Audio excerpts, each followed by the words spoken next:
आसिम मुनीर वो ईरान का भी भरोसा जीतने में कामयाब रहे हैं, वो अमेरिका का भी भरोसा जीतने में कामयाब रहे हैं, वो चीन का भी भरोसा जीतने में कामयाब रहे हैं। हल्के मन से, आधे मन से हमको उनकी दाद देनी पड़ेगी और मानना पड़ेगा कि जो उन्होंने किया है वो काफ़ी अनयूजुअल है और काफ़ी एक्सेप्शनल है। आसिम मुनीर वगैरह हैं, वो भारत से बात करना नहीं चाहते। वो नहीं चाहते भारत से बात करना। लोग भूल जाते हैं कि जनरल बाजवा नहीं है, ये आसिम मुनीर हैं। पाकिस्तान बिल्कुल मजबूत होके उभरा है। पाकिस्तान एकदम ग्लोबल स्टेज पे, विश्व परिदृश्य पे एकदम एक ताकत बन के उभरा है। ऐसा कुछ हुआ मई 2025 में, जिसके बाद पाकिस्तान का वज़न पूरी दुनिया में बहुत ज़्यादा बढ़ा है। तो मुझे लगता है कि ये पाकिस्तान की कामयाबी है कि इतने सारे एग्रीमेंट वगैरह साइन करने के बाद सऊदी अरब के साथ ईरान उनको एक क्रेडिबल मीडिएटर की तरह देख पा रहा है। सिंदूर के बाद से भारत की खासी भद पिटी है मोदी के राज में। सऊदी अरब के पास जो वेस्टर्न वर्ल्ड के मॉडर्न हथियार हैं, चाहे वो F-35 हो, चाहे वो पेट्रियट्स हो, चाहे वो बाकी मिसाइल हों, वो पाकिस्तानी उनको समझ पाएंगे, ट्रेन कर पाएंगे। पाकिस्तान डिफेंस इंडस्ट्रियल पावर बन सकता है, जो कि ऑलरेडी बन रहा है। चीन उसको सबमरीन बनाने को दे रहा है AIP के साथ। हमारे पास एक भी AIP सबमरीन नहीं है। दोनों जगह पर आपकी अभी कोई हिम्मत नहीं है, कोई औकात नहीं है कि आप वहाँ पर कुछ कर पाएँ। भारत ने तो ईरान का कोई साथ नहीं दिया। भारत इस वक्त वेस्ट एशिया के अंदर, मिडल ईस्ट के अंदर या दुनिया के और इलाकों के अंदर इर्रेलेवेंट हो गया है। ये इससे बड़ी बेइज्जती भारत के लिए नहीं हो सकती। पाकिस्तान की जो मिलिट्री है वो काफ़ी प्रोफेशनल मिलिट्री है। पाकिस्तान के पास न्यूक्लियर हथियार है, जो कि किसी भी और इस्लामिक मुल्क के पास नहीं है। सऊदी अरेबिया के पास पैसा है, अथाह पैसा है। वो अपने आप में एक बहुत बड़ी पावर है, बहुत बड़ी ताकत है। तुर्की के पास बहुत सारी डिफेंस इंडस्ट्री है। उसकी डिफेंस इंडस्ट्री काफ़ी मॉडर्न है। आपको याद होगा जब F-16 अपग्रेड होने थे तो पाकिस्तान ने टर्की भेजे थे। और हमें साथ-साथ ये नहीं भूलना चाहिए कि पाकिस्तान के सिर्फ यही दोस्त नहीं हैं। पाकिस्तान का तो अभिन्न मित्र तो चीन है। तो पाकिस्तान के लिए तो ये मजबूरी में किया हुआ समझौता नहीं है। पाकिस्तान सऊदी अरेबिया और तुर्की के ऊपर डिपेंडेंट नहीं है। पाकिस्तान, शायद सऊदी अरेबिया और तुर्की ने मिलके एक नया रक्षा समझौता एक पे दस्तखत किए हैं, जो और उसकी जो मूल्य है एकदम नेटो की तरह है। और ये एक इस्लामिक नेटो की तरह उसके बारे में कहा जा रहा है। तो इसको समझने के लिए सुशांत सिंह ने कैरेबन में एक आर्टिकल भी इस बारे में लिखा है। तो उस रोशनी में इसको बड़े समझें कि ये क्या मतलब है, ये क्या समझौता है और उसका हमारे लिए क्या मतलब है जो लोग भारत में हैं। कि ये जो पूरा मक्का, इसका नाम भी मक्का पे रखा गया, साझा रक्षा समझौता। तो इसको आप कैसे देख रहे हैं? जो जितनी मेरी समझ है इस समझौते के बारे में, वो ये है कि इसके बारे में बातें तो बहुत ज़्यादा बड़ी-बड़ी हो रही हैं, पर इसके जो एक्चुअल डिटेल्स हैं, वो अभी तक सामने नहीं आए हैं। भारत जैसे देश के लिए काफ़ी खतरनाक है और काफ़ी मुश्किलें पैदा कर सकता है। इसको क्लियर। थोड़ा-सा पीछे चलते हैं निधीश, इसको आप इस तरह से देखिए कि जैसा आपने कहा, तीनों मुल्कों की अपनी-अपनी बहुत ताकत है। पाकिस्तान की जो मिलिट्री है वो काफ़ी प्रोफेशनल मिलिट्री है। पाकिस्तान के पास न्यूक्लियर हथियार है, जो कि किसी भी और इस्लामिक मुल्क के पास नहीं है। सऊदी अरेबिया के पास पैसा है, अथाह पैसा है। सऊदी अरेबिया की जो लोकेशन है वो बहुत जियो स्ट्रैटेजिक है। सऊदी अरेबिया के पास इसी तरह तेल का भंडार है और तेल की बहुत बड़ी ताकत है। वो अपने आप में एक बहुत बड़ी पावर है, बहुत बड़ी ताकत है। टर्की के बारे में जैसा आपने कहा, नेटो का मेंबर है, पर हमें ये नहीं भूलना चाहिए कि तुर्की के पास बहुत सारी डिफेंस इंडस्ट्री है। उसकी डिफेंस इंडस्ट्री काफ़ी मॉडर्न है। आपको याद होगा जब F-16 अपग्रेड होने थे तो पाकिस्तान ने टर्की भेजे थे, या और भी कई चीज़ें हैं जो कि टर्की के अंदर बनती हैं। और हमें साथ-साथ ये नहीं भूलना चाहिए कि पाकिस्तान के सिर्फ यही दोस्त नहीं हैं। पाकिस्तान का तो अभिन्न मित्र तो चीन है। चीन से 80 से 82% उनका सैन्य साजो-सामान वहाँ से आ रहा है। उसके अलावा उनकी अमेरिका से भी अच्छी दोस्ती है, अमेरिका से भी कोई समस्या नहीं है। तो पाकिस्तान के लिए तो ये मजबूरी में किया हुआ समझौता नहीं है। पाकिस्तान सऊदी अरेबिया और तुर्की के ऊपर डिपेंडेंट नहीं है। पाकिस्तान शायद चीन के ऊपर ज़्यादा डिपेंडेंट है अपनी स्ट्रैटेजिक पावर के लिए और मिलिट्री पावर के लिए। तो पहली तो बात सही है कि तीनों का तारतम्य है, तीनों अलग-अलग स्ट्रेंथ अपनी लेके आते हैं। पर जो तीनों नहीं लेके आते हैं, जो आपने कहा, वो कॉमन एडवर्सरी क्या है? क्या कॉमन एडवर्सरी ईरान है? क्या कॉमन एडवर्सरी इज़राइल है? या सिर्फ़ एक डेटरेंस का तरीका है कि भई ईरान को मैसेज दिया जा रहा है कि आप ज़्यादा ज़ोर से हमला मत कीजिए? या सिर्फ़ एक तैयारी है कि जो पोस्ट अमेरिकन ऑर्डर है जो मल्टीपोलैरिटी हो रही है, उसमें हम किस तरह से अपने आप को प्लेस करें और किस तरह से चेस बोर्ड बने जिससे कि हम लोग कमज़ोर होके ना उभरें। जो कि सबका मानना है कि बेसिकली एक डिटरेंस क की तैयारी है कि डिटरेंस थोड़ा-सा किया जाए कि ईरान या इज़राइल कोई भी बहुत ज़्यादा हमला ना करे। और दूसरा ये है कि हम तैयार हो जाएँ कि जब अमेरिका यहाँ से बिल्कुल कमज़ोर हो गया है और सिक्योरिटी गारंटी नहीं दे पा रहा है, तो कैसे इस इलाके में हम लोग बेटर प्लेस्ड रहें, अच्छे तरीके से प्लेस्ड रहें। पर जहाँ तक आपने कहा पाकिस्तान, पाकिस्तान बिल्कुल मजबूत होके उभरा है और जैसा कि मेरा हमेशा से मानना रहा है, इसकी शुरुआत 2025 मई से होती है जब भारत ऑपरेशन सिंदूर नाम के ऑपरेशन से पाकिस्तान पे हमला करता है। उस ऑपरेशन का जो भी नतीजा रहा हो मिलिट्री तौर पर ब्रह्मोस मिसाइल जहाँ पर भी लगी हों, पाकिस्तान ने कितने भी भारत के हवाई जहाज़, लड़ाकू हवाई जहाज़ गिराए हों। और उसके बाद आप देखिए पाकिस्तान एकदम ग्लोबल स्टेज पे विश्व परिदृश्य पे एकदम एक ताकत बन के उभरा है। चाहे वो उनकी ट्रम्प के साथ मित्रता हो आसिम मुनीर की, चाहे जैसा कि आपने कहा आसिम मुनीर मीडिएट कर रहे हों ईरान और यूएस के बीच में, ये बहुत बड़ी बात है। चाहे उनको चीन बुलावा दे रहा हो, चाहे उनको सऊदी अरेबिया बुलावा दे रहा हो, कतार के साथ काम कर रहे हों। तो ऐसा कुछ हुआ मई 2025 में, जो कि भारत ने किया, मोदी जी ने किया, जिसके बाद पाकिस्तान का वज़न पूरी दुनिया में बहुत ज़्यादा बढ़ा है। ये जो ईरान और अमेरिका के बीच में जो समझौते की जो भूमिका में पाकिस्तान काफ़ी सक्रिय था और एक तरह से मुख्य भूमिका भी निभा रहा था, काफ़ी सारा श्रेय भी उनको दिया गया है इसके लिए। अब जब उनके रिश्ते सऊदी अरेबिया से उसमें और मतलब हालाँकि वो पहले से रिश्ते हैं, पर अब वो अगर उसको एक इस्लामिक नेटो की तरह उसको पेश कर रहे हैं, तो क्या उस समझौते में जो कि कभी होगा ईरान और अमेरिका के बीच, अभी तक तो वो ठीक से लागू होता हुआ नहीं दिखलाई पड़ रहा है। तो उसमें पाकिस्तान की क्रेडिबिलिटी कैसी रह जाएगी कि जब आप उसके विरोध वाली पार्टी के हाँ। साथ आप एक समझौते में दिखलाई पड़ते हैं? और दूसरा सवाल एक ये भी था कि क्या ये नए तरह का पैटर्न है जहाँ पे लोग अमेरिका की सरपरस्ती को छोड़कर अपना कुछ एक नया, भले छोटे-छोटे स्तरों पर अ, नए तरह के समझौते या नए तरह की बिल्कुल सही कहा आपने गारंटीज़ ढूँढ निधीश। रहे हैं? पहले आपका दूसरा जो आपका पॉइंट है वो बिल्कुल ठीक है। ये एक पोस्ट अमेरिकन ऑर्डर की बात हो रही है कि अमेरिका अब सिक्योरिटी प्रोवाइड नहीं कर सकता। देखिए साहब अमेरिका के इतने जगह पर बेसेस थे, कतार में बेस थे, जॉर्डन में था, सऊदी अरेबिया में था, यूएई में था। हर जगह ईरान ने उन पे हमला किया और अमेरिका ईरान से बदला नहीं ले पाया। अमेरिका एक कोई प्रोटेक्शन प्रोवाइड नहीं कर पाया। अमेरिका के खुद के बेस हिट हुए हैं इन मुल्कों के अंदर। पहले हमेशा से ये माना जाता रहा था कि अगर अमेरिका का सैन्य बेस कहीं पर है तो किसी और मुल्क की दुनिया में मजाल नहीं है कि वो कुछ कर पाए और वो अपने आप में एक प्रोटेक्शन। तो इसीलिए चाहे वो सऊदी अरब वहाँ पर उनके डॉलर खरीदता हो, अपने पैसे उनके पास बैंक्स में रखता हो या बहुत हथियार खरीदता हो, यूएई जो करता हो, उसका कारण यही था कि अमेरिका की एक सिक्योरिटी अम्ब्रेला हमको मिलेगी, एक सिक्योरिटी प्रोटेक्शन हमको मिलेगा। वो सिक्योरिटी प्रोटेक्शन इस ईरान के युद्ध के साथ पूरी तरह से खत्म हो गया है। और जो माहौल बन रहा है, जिस तरह का विश्व का नक्शा बन रहा है, उसके अंदर अब ये नए तरह के कई तरह के अलाइनमेंट, कई तरह के डेटरेंस, कई तरह के प्लान करने की कोशिश हो रही है, जिससे कि फिर से किसी तरह की एक बेसिक स्टेबिलिटी आए और जब जो दूसरा जो ये now we are between orders, अभी तो हम ऑर्डर्स के बीच में हैं, जो अगला ऑर्डर आता है, उसमें इन मुल्कों को लगता है कि हमारी ज़्यादा ताकत होनी चाहिए, हमारी ज़्यादा स्ट्रेंथ होनी चाहिए। देखा जाए तो हमारे यहाँ मोदी जी और जयशंकर कई सालों से मल्टीपोलैरिटी की बात करते थे, मल्टीपोलैरिटी चाहिए, मल्टीपोलैरिटी चाहिए। मल्टीपोलैरिटी साहब यही है, जिसमें हर कोई एक दूसरे को मारेगा, हर कोई एक दूसरे के साथ जाएगा, ये मल्टीपोलैरिटी हमारे यहाँ चाह रहे थे। जब ये बोलते थे कि बार-बार मल्टीपोलैरिटी, मल्टीपोलैरिटी का मतलब तो यही है कि साहब हर कोई पोल है, जिसका जहाँ मन किया वो जुड़ गया और हट गया। आपका जो पहला सवाल था उसमें एक चीज़ निधीश याद रखने वाली है कि सऊदी अरब और पाकिस्तान का बड़ा सैन्य समझौता 2024 में भी हुआ था। 2024 2025 में या 2025 में हुआ था और उस सैन्य समझौते के अंदर भी काफ़ी सारी कमिटमेंट्स थी, जो कि पाकिस्तान ने कुछ हद तक पूरी भी की।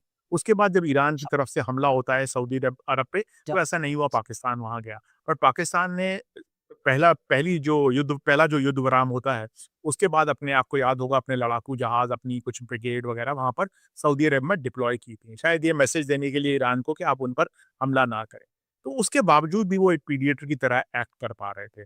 तो मुझे लगता है कि ये पाकिस्तान की कामयाबी है कि इतने सारे एग्रीमेंट वगैरह साइन करने के बाद सऊदी अरब के साथ और सऊदी अरब से एक अच्छी रिलेशनशिप होने के बावजूद भी ईरान उनको एक क्रेडिबल मीडिएटर की तरह देख पा रहा है। एक बात जो शायद बहुत सारे लोग भूल जाते हैं कि आसिम मुनीर जब मिलिट्री अटैचे थे, डिफेंस अटैचे थे, तो वो सऊदी अरब में ही डिफेंस अटैचे थे। वहीं पर उन्होंने हाफ़िज़ की उपाधि भी ली थी, जो कि मतलब व्हेन यू मेमोराइज़ द जब आप पूरी होली कुरान को पूरी तरह से याद कर लेते हैं और आपको उसको पढ़ने की ज़रूरत नहीं पड़ती है, आप उसको आपको याद हो जाती है, तो आपको हाफ़िज़ का टाइटल मिलता है और वो जब वहाँ पर मिलिट्री अटैचे थे सऊदी अरब के अंदर, तब उन्होंने लिया था। और जैसा कि नीतीश, हमें ये भी नहीं भूलना चाहिए कि पाकिस्तान और सऊदी अरब में तो हमेशा से बहुत नज़दीकी संबंध रहा है। ख़ास तौर पे सैन्य स्तर पर। सैन्य स्तर पे पाकिस्तान ने उनके फाइटर पायलट्स को ट्रेन किया है, पाकिस्तान के फाइटर पायलट्स ने सऊदी अरब के लड़ाकू जहाज़ उड़ाए हैं, पाकिस्तान ने वहाँ ब्रिगेड्स डिप्लॉय किए हैं, पाकिस्तान ने सब कुछ किया है सऊदी अरब के लिए और सऊदी अरब ने उनको सपोर्ट किया है पैसे से, ऑयल से, ऑयल की क्रेडिट लाइन से। आपको याद होगा एक वक़्त जब पाकिस्तान की हालत बहुत ज़्यादा ख़राब थी फाइनेंशियली, तो वो क्रेडिट लाइन दे देते थे 3-3 महीने की, 6-6 महीने की, कि आपने तेल खरीद लिया और आप पैसे 6 महीने बाद दे दीजिएगा, 1 साल बाद दे दीजिएगा। तो वो जो मुल्क जिसकी की माली हालत बहुत खराब है, उसके लिए तो वो एक बहुत बड़ी मदद होती थी। तो उनके संबंध हमेशा से रहे हैं और उन संबंधों के बावजूद आसिम मुनीर ईरान का भरोसा जीतने में कामयाब रहे हैं, जिससे कि वो ईरान का भी भरोसा जीतने में कामयाब रहे हैं, वो अमेरिका का भी भरोसा जीतने में कामयाब रहे हैं, वो चीन का भी भरोसा जीतने में कामयाब रहे हैं और इसके लिए शायद भले ही मतलब हल्के मन से, आधे मन से हमको उनकी दाद देनी पड़ेगी और मानना पड़ेगा कि जो उन्होंने किया है वो काफ़ी अनयूजुअल है और काफ़ी एक्सेप्शनल है। और इसको अगर आप इस तरह से देखें कि भारत के लिए सुशांत इसका क्या मतलब होगा? ख़ास तौर पर इस दौर में जहाँ पर सिंदूर के बाद से भारत की खासी भत पिटी है मोदी के राज में। जहाँ पे डोनाल्ड ट्रम्प ने कहा था कम से कम तो नहीं शायद 100 बार उन्होंने ये कहा कि ये 2 एटमी ताकतों का की जंग जो है मैंने रुकवाई और उसमें उन्होंने साफ-साफ तौर पे एक तरह से पाकिस्तान का पक्ष लेते हुए भी वो दिखलाई पड़े। उन्होंने तो यहाँ तक कहा कि मैं इनका जो है पॉलिटिकल करियर डिस्ट्रॉय नहीं करना चाहता और उसके बाद जो ये जो ट्रेड को लेकर भी शर्तें जो हैं हम एक एक लगाती जाती रही हैं। तो हर तरह से देखा जाए H-1B चाहे ट्रेड है, सर्विसेज़ है, गुड्स है और साथ में एक तरह की जो डिप्लोमेटिक या स्ट्रेटेजिक पार्टनरशिप रही है उस वो उसपे सब पे फ़र्क पड़ा है। एक तो उस स्तर पे पड़ा है, पर एक पड़ोसी देश भी है जो कि एटॉमिक शक्ति है और उसपे 2 देशों का और अगर अ, उसमें साफ-साफ वो जुड़ते हैं इस तरह से कि एक पर हमला और सब पे हमला माना जाएगा। तो भारत इसको कैसे देख रहा है या कैसे इससे उसकी प्रतिक्रिया कैसे रही होगी? मोदी सरकार के लोग जो हैं वो क्या सोच रहे होंगे इसके बारे में? नहीं पता कि मोदी सरकार के लोग कितना सोच रहे हैं और क्या सोच रहे हैं। पर नीतीश, 2 तरीके से देखा जा सकता है। एक तरीके से तो वो है जो कि राष्ट्रवाद से ओत-प्रोत हिंदू राष्ट्रवाद और हिंदुत्व से ओत-प्रोत जो लोग हैं वो ये कहेंगे कि अरे क्या पाकिस्तान से अगर लड़ाई होगी तो सऊदी अरब और तुर्की थोड़ा आके लड़ेंगे। और इसको दूसरे तरीके से भी देखा जा सकता है। दूसरा तरीका देखने का ये है कि पाकिस्तान की सैन्य ताकत को बढ़ाने के लिए तुर्की और सऊदी अरब मदद करेंगे। सऊदी अरब के पास जो वेस्टर्न वर्ल्ड के मॉडर्न हथियार हैं, चाहे वो F-35 हो, चाहे वो पेट्रियट्स हों, चाहे वो बाकी मिसाइल हों, वो पाकिस्तानी उनको समझ पाएँगे, ट्रेन कर पाएँगे और अगर भारत उस तरह के वेस्टर्न हथियार यूज़ करता है, तो पाकिस्तानियों को उनकी जानकारी होगी। सेम चीज़ तुर्की की वजह से टर्की के साथ पाकिस्तान के जो डिफेंस प्रोडक्ट्स हैं, वो अपग्रेड हो सकते हैं। पाकिस्तान डिफेंस इंडस्ट्रियल पावर बन सकता है। जो कि ऑलरेडी बन रहा है। चीन उसको सबमरीन बनाने को दे रहा है एआईपी के साथ। हमारे पास एक भी एआईपी सबमरीन नहीं है। अब वो जेएफ-17 पाकिस्तान के अंदर बन रहे हैं। तो अगर वो टर्की के साथ भी ये करेगा और सऊदी अरब के साथ भी ये करेगा तो उसका फ़ायदा होगा। तीसरी चीज़ हमको ये समझनी चाहिए कि सऊदी अरब जो है, उसके भारत से संबंध अच्छे हैं। बट इसका मतलब ये है कि अगर भारत और पाकिस्तान के बीच में लड़ाई होगी तो वो भारत पर दबाव डालेगा। अगर पाकिस्तान उसका मित्र है तो वो भारत पर डिप्लोमैटिक तौर पर तो पक्का दबाव डालेगा कि आप क्या कर रहे हैं। अगर आपको याद हो सिंदूर में भी 2 ही मुल्कों ने मीडिएट किया था, अमेरिका ने और सऊदी। जी। सऊदी के प्रिंस आए थे यहाँ पर, वो चल रहा था और उन्होंने मीडिएट किया था। तो अब और ज़्यादा दबाव बनेगा भारत के ऊपर डिप्लोमैटिकली कि आप कुछ कीजिए और भारत की भी तो मजबूरी है सऊदी अरब के साथ। भारत के शायद सबसे ज़्यादा लोग सऊदी अरब में ही काम करते हैं, जो मिडल ईस्ट में हमारे वर्कर्स हैं, उसका बहुत बड़ा हिस्सा सऊदी अरब के अंदर है। तो ऐसा नहीं है कि सऊदी अरब से हमें कुछ नहीं चाहिए, हमें सऊदी अरब से तेल भी चाहिए, हमें सऊदी अरब से वहाँ मदद भी चाहिए और एक तो इस तरह की समस्याएँ हैं कि पाकिस्तान की स्ट्रेंथ बढ़ेगी, पाकिस्तान की डिप्लोमैटिक सपोर्ट तो बढ़ेगी ही बढ़ेगी, भले ही वो मुल्क हमारे यहाँ लड़ने ना आए। दूसरी चीज़ जिसके बारे में भारत में बिल्कुल बात नहीं हो रही है, भारत के 2 आपको याद हो बड़े प्रोजेक्ट थे, एक आईमैक था, Indian middle east Europe corridor. वो तो नहीं हो सकता है, वो तो सऊदी अरब के थ्रू जा रहा था। वो प्रोजेक्ट तो अब उसकी तो कोई शुरुआत होना ही इम्पॉसिबल है, क्योंकि वो तो सऊदी अरब के थ्रू जा रहा था और स्ट्रेट ऑफ हॉर्मुज़ को टच करता हुआ जा रहा था। दोनों जगह पर आपकी अभी कोई हिम्मत नहीं है, कोई कोई औकात नहीं है कि आप वहाँ पर कुछ कर पाएँ।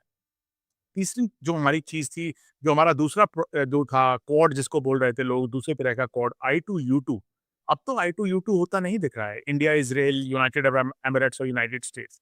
अब तो वो I2U2 हवा में है। इसके बारे में बहुत बात हुई, कहा कि साहब देखिए, हमारे ईस्ट में क्वाड है, ऑस्ट्रेलिया, जापान, यूएस और इंडिया का, और हमारे वेस्ट में क्वाड है, इंडिया, यूएई, इज़राइल और यूएस का। और अब तो वो दोनों प्रोजेक्ट जो हैं वो पूरी तरह से अ, बहुत मुश्किल है उनके अंदर कुछ होना। आईमैक तो बिल्कुल कोई चांस ही नहीं है आईमैक के स्टार्ट होने का, आईमैक के कुछ भी होने का।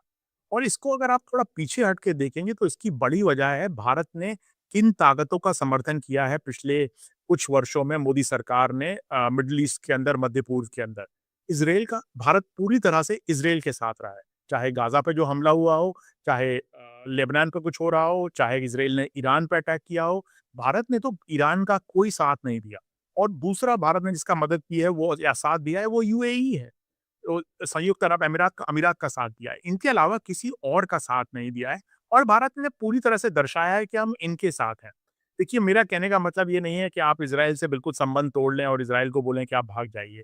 मैं समझता हूँ इज़राइल के साथ संबंधों के कुछ कारण हैं, आपको उनके सिक्योरिटी प्रोडक्ट्स मिलते हैं, इंटेलिजेंस प्रोडक्ट्स मिलते हैं वगैरह, और उसके बारे में हम सबकी राय हो सकती है। मुझे नहीं लगता कि वो इतना ज़रूरी है, तो होना चाहिए, पर मान लीजिए एक बार मैंने मान भी लिया कि साहब इज़राइल ने हमारी हमेशा मदद की है 1965 में, 1971 में, 1999 में, और हमको उनसे मदद मिलती है। पर इसका अर्थ ये तो नहीं हो सकता आप ईरान को बिल्कुल त्याग दें। जो समस्या हुई है वो इसलिए हुई है कि आपने इज़राइल के साथ बैठ के, जैसे कि वो जो नकली मेडल था जिसको लेने के लिए मोदी जी वहाँ गए, तेल अवीव, और जो उन्होंने जाके नेसेट में लिया, उसका अर्थ ये तो नहीं हो सकता कि ईरान के जब सुप्रीम लीडर की मौत होती है, तो आप उसके बारे में, हत्या की जाती है, तो आप उसके बारे में बात नहीं करेंगे, उसको आप कंडेम नहीं करेंगे, उसकी भर्त्सना नहीं करेंगे। ऐसा क्यों है यार? जब बच्चियाँ मारी जाती हैं स्कूल के अंदर अमेरिकी मिसाइल से, आप उसकी भी भर्त्सना नहीं करते हैं। ईरान के 9 सैनिक मारे जाते हैं, आप उसके बारे में बात नहीं करते हैं।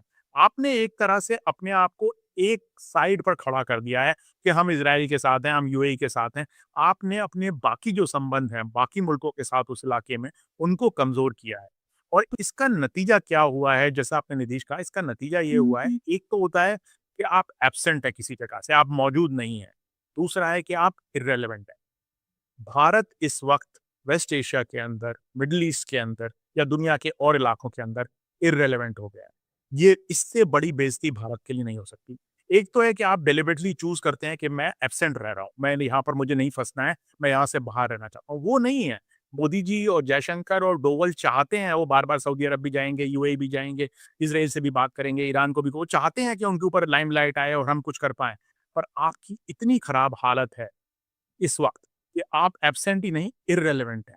और मुझे लगता है भारतीयों को इस बात का इल्म होना चाहिए कि इस वक़्त की भारत सरकार ने भारत को वहाँ लाकर खड़ा कर दिया है, जहाँ पर कि हम इतने बड़े ज़रूरी इलाके में, जो कि भारत से बिल्कुल जुड़ा हुआ है, बहुत ही नज़दीक है, वहाँ पर हम पूरी तरह से इर्रेलेवेंट हो गए हैं।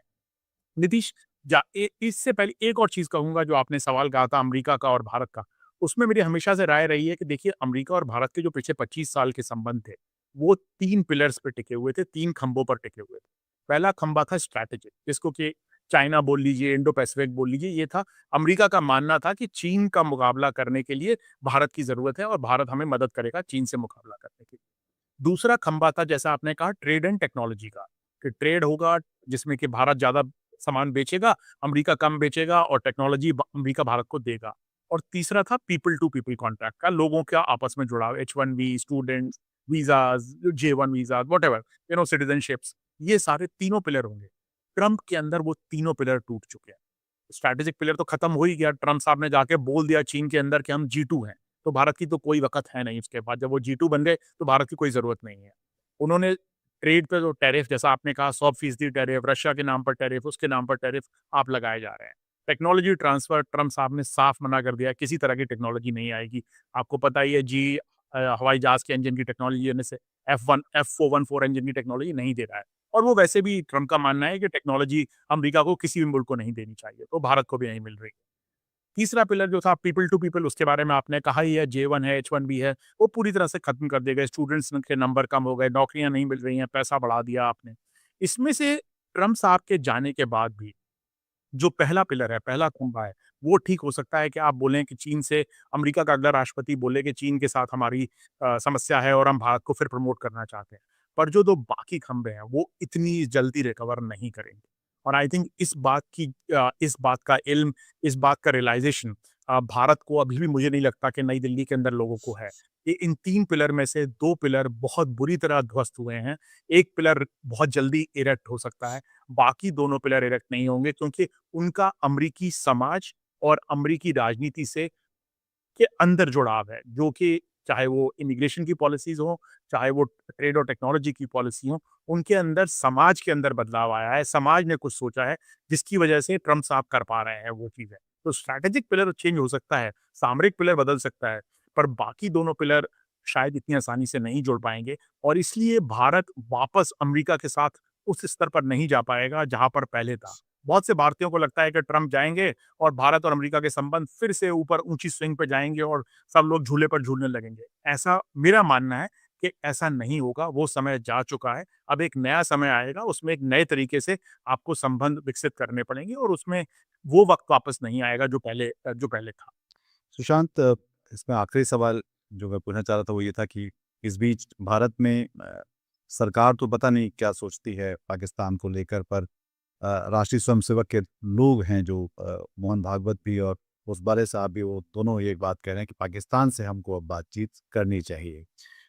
तो ये जो एक तरफ हम हिंदू राष्ट्र भी चाह रहे हैं, एक तरफ हम सारे जो पूरा दुनिया देख रही है कि हम भारत के मुस्लिमों के साथ भारत में क्या कर रहे हैं। साथ में अभी जैसे कि एक एमनेस्टी की रिपोर्ट आई कि वो हम लोग इज़राइल को सारे हथियार दे रहे हैं जो कि जिससे जिससे जिनोसाइड, जिससे जनसंहार इनेबल हो किया जा रहा है। तो और बाकी सब तो है ही, जो मतलब जो यूएन से लेकर बाकी जो है इज़राइल का साथ देते हैं।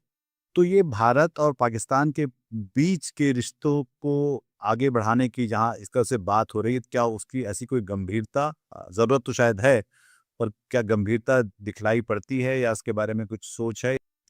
मुझे लगता है कि नीतीश जो आरएसएस के जो पदाधिकारियों ने जो बात की पाकिस्तान के साथ पीपल टू पीपल कॉन्टैक्ट की, अगर आप देखें तो उन्होंने पीपल टू पीपल कॉन्टैक्ट की बात की, उन्होंने स्टेट या एस्टैब्लिशमेंट टू एस्टैब्लिशमेंट की बात नहीं की। और मुझे लगता है वो बात इसलिए आई है कि वो आजकल आरएसएस अमेरिका के अंदर और वेस्टर्न कंट्रीज़ के अंदर अपनी इमेज सुधारने में लगा हुआ है। आपको याद हो ये बात होसबले साहब वाली इमीडिएटली उसके बाद आई थी जब ये लोग हडसन इंस्टीट्यूट में गए थे, जहाँ पर इन्होंने कहा कि देखिए साहब हम तो ऐसे ऑर्गेनाइजेशन, हम कोई कू क्लक्स क्लैन की तरह नहीं है और हम एंटी मुस्लिम नहीं हैं और हम मिलिशिया नहीं हैं और हम ये नहीं हैं, हम वो नहीं हैं। जबकि उनका पूरा ट्रैक रिकॉर्ड दर्शाता है कि वो वही हैं जो वो वहाँ मना करने की कोशिश कर रहे थे। तो जो ये पाकिस्तान के ऊपर जो बात हुई है और जो स्टेटमेंट आए हैं उसको हमको बहुत ज़्यादा सरकार की तरफ से आए हुए स्टेटमेंट या बहुत ज़्यादा गंभीरता से नहीं लेना चाहिए। हमको उसको सिर्फ़ ये आरएसएस की अपनी इमेज बिल्डिंग की तरह देखना चाहिए। पाकिस्तान के अंदर भी जब ये स्टेटमेंट आए तो थोड़ी इन पर चर्चा ज़रूर हुई, बातचीत ज़रूर हुई। मैंने भी कुछ लोगों से पूछा कि भई किस तरह से आप देख रहे हैं? और वहाँ पर जो सरकार है, जो आपने कहा जिनके पास ताकत है, जो फ़ौज है, जो सेना है, असीम मुनीर वग़ैरह हैं, वो भारत से बात करना नहीं चाहते।